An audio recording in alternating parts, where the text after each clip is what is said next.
But supervisor tells me, he was like, yeah, so Donald called me and was like, if I don't handle it, then he's gonna have to handle it. And I was like, okay, so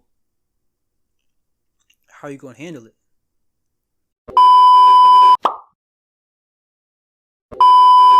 What's up, guys? If you're new here, my name is ImKingJJ. I make weekly videos in order to empower and entertain you. Today I have a story for you about how a racist coworker almost cost me my job. So I got selected for this internship. It was almost 1,000 applications. They chose the top 14. And I was one of the top 14 that they chose. So we got there. They put us in a hotel, maybe like 15 minutes away from the company. But I needed a ride because I didn't have a car yet. So I needed a ride because, I was broke. Like when I say I was broke as a joke if a comedian choked. You feel me? Like that's how broke I was. Like he just gasping for air. That's how broke I was. So I needed a ride. So we were all discussing like who needs rides, who doesn't need rides, who has a car. We were paired in twos. So my roommate also did not have a car. And let's give my roommate a name. Let's call him B. We're gonna give the racist coworker the name Donald. So B asked Donald for a ride. And he also asked if I can get a ride also. So me and my roommate, me and B, got our situation straight. I'll be going to work with Donald and B every morning. That same day, he was like, Jabbar, make sure you're on time. Don't be late. And I was like, okay. Notice, he didn't say that to B, but he said it to me. Now, I was like, okay. Now, saying that's racist is a reach right now. Right? He was like, oh, black people are late. You can't really bring that up. You know what I'm saying? He can just say, I like to be on time. So I'm making sure you know that I like to be on time. It can be that kind of situation, right? It's nothing out of the ordinary. It's simple, clean. So first week of work, we go to a security meeting where they'd explain all the security guidelines and measures that they take. And we soon find out that Donald is one of those people that actually asks questions. And when I say ask questions, like he asks like a lot of questions. Like questions like you just be like, seriously, what the fuck are you doing? well, why do you need to know that? Just shut up and let them talk. But no. He asks these questions that like be like scenarios. But then this particular question got the whole intern group were like, what the heck? The question was, am I allowed to have a gun in my car? Oh! Dude, you had a place to work. Why would you have a gun in your car? Why would you bring a gun to work in the first place? The security people were like, no, obviously you cannot bring a gun to work. Right? And he was like, hold up, wait. I got a permit. I can carry this gun. Security guard was like, I don't care. Don't bring it to work. That's all I'm saying. You can carry it outside of work, but don't bring it through that gate. Right? So I'm looking around like, this dude's trying to bring a gun in here? What do you need a gun for? So, I mean, I understand it's his right to carry. You know what I'm saying? I can understand that. But why would you want to bring it to work? A few days go by. I'm still getting a ride from this guy. And in the car, he's talking about the women interns. Now, I mean, obviously, it wasn't out of the ordinary for 3 guys in the car to talk about girls, right? Nothing really wrong with that. Now, I believe he took it a little bit too far. Because he was talking about this particular girl's butt and how he would bend her over. Oh! I was in a shotgun. So I look back at B, and his eyes are like wide open, like. So I knew I wasn't tripping. And he was laughing.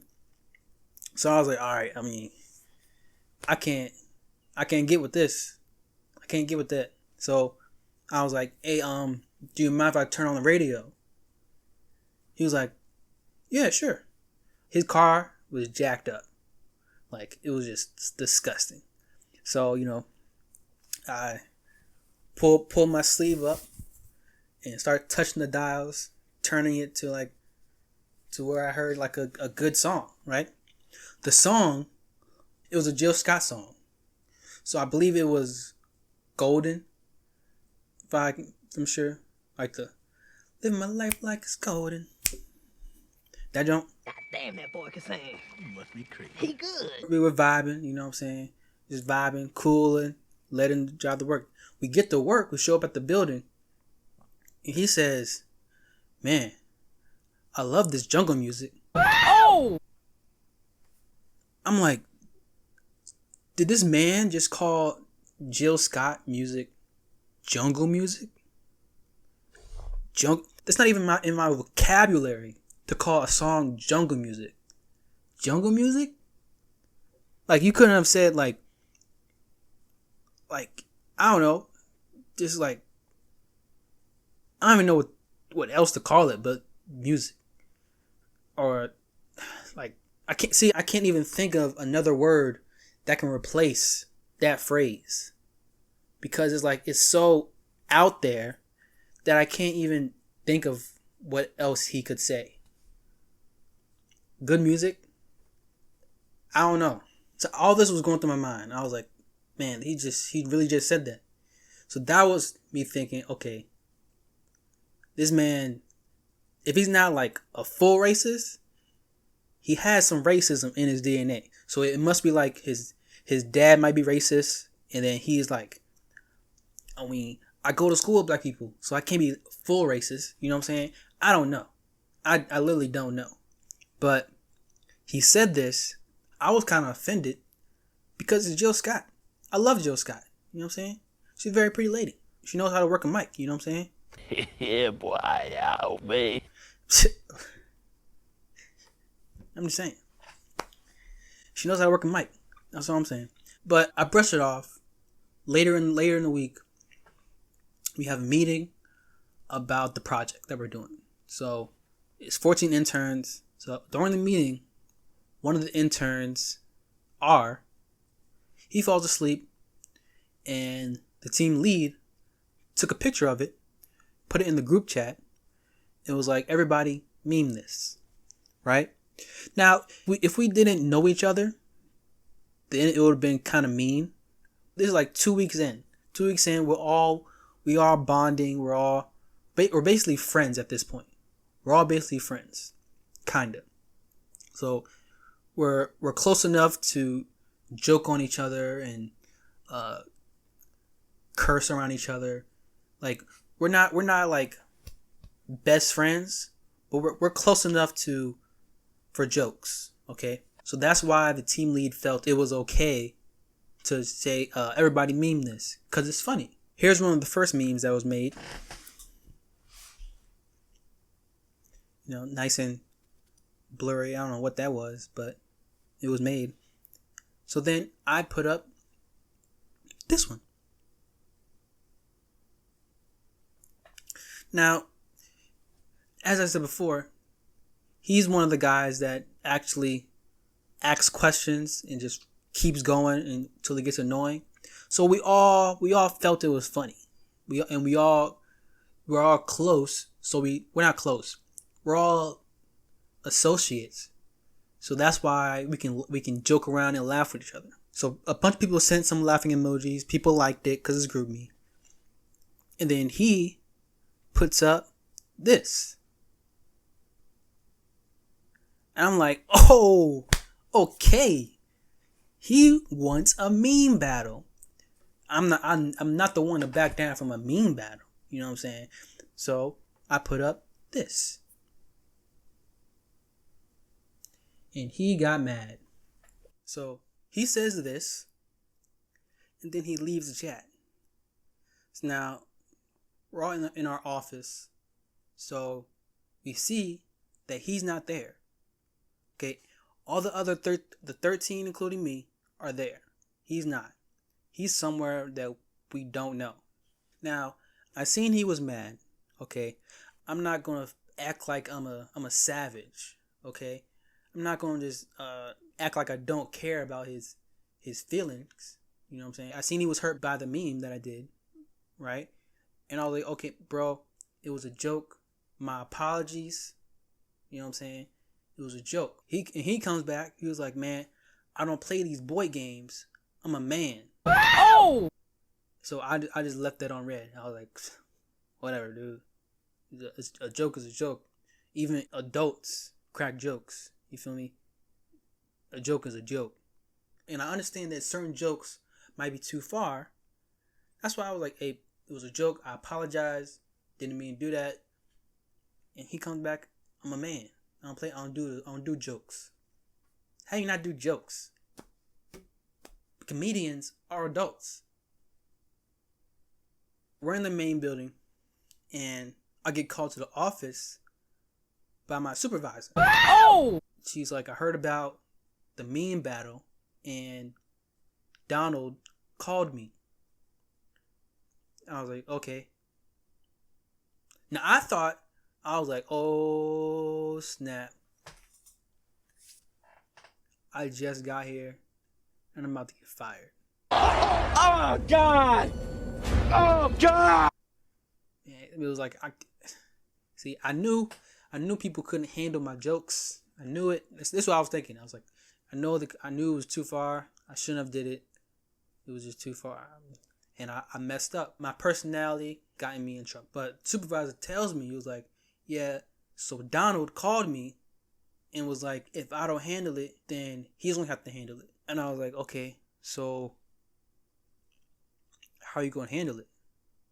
Because I was like, oh, this means she's about to fire me. It's me or him. I don't know what you're about to do.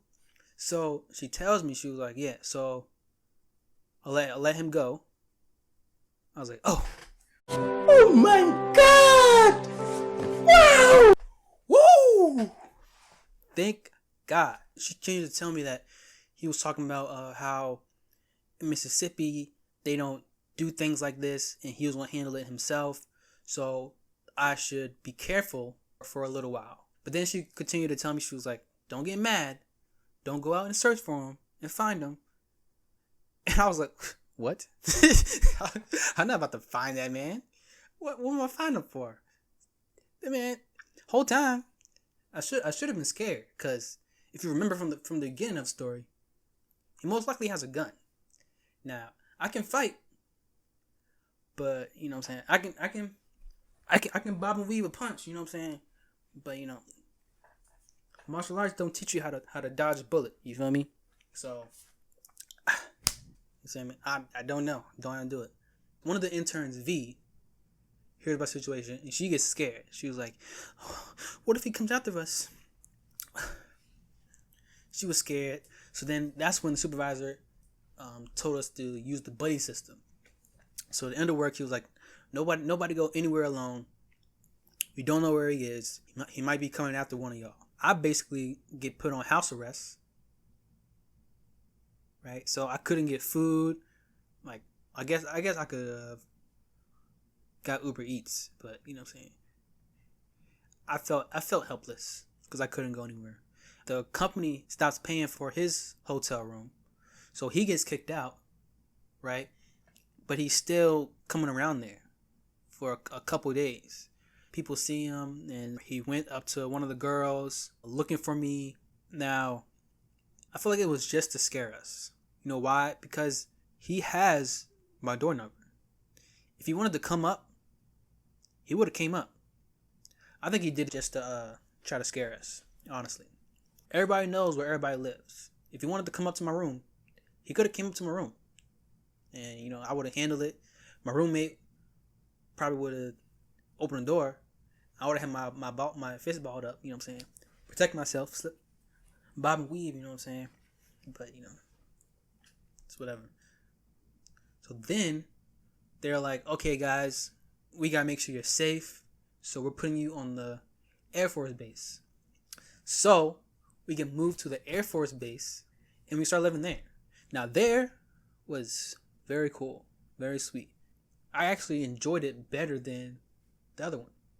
Except we kind of had like a curfew, so that was the one flaw. But I kind of feel bad that I kind of caused all this drama for the rest of the 13 interns. So if one of the 13 is watching this, my apologies. I don't think I ever apologized for making this happen, but my sincere apologies. But enough of that sappy junk. Later on, we had like meetings discussing all his racist comments and sexual comments about the women. So I don't know what happened to him, but I wish him luck. It's hard to separate your pride and your professionalism. Okay? Well, for me it was. If you like the story, go ahead, throw me a like. Subscribe if you aren't already subscribed, and leave a comment to show me you got my back. You know what I'm saying? It's a tough world out here. It's a tough world. The next thing I want you to do is click this video that's coming up next. It's in my bank just like I'm Lloyd, yeah. Cause she only got time.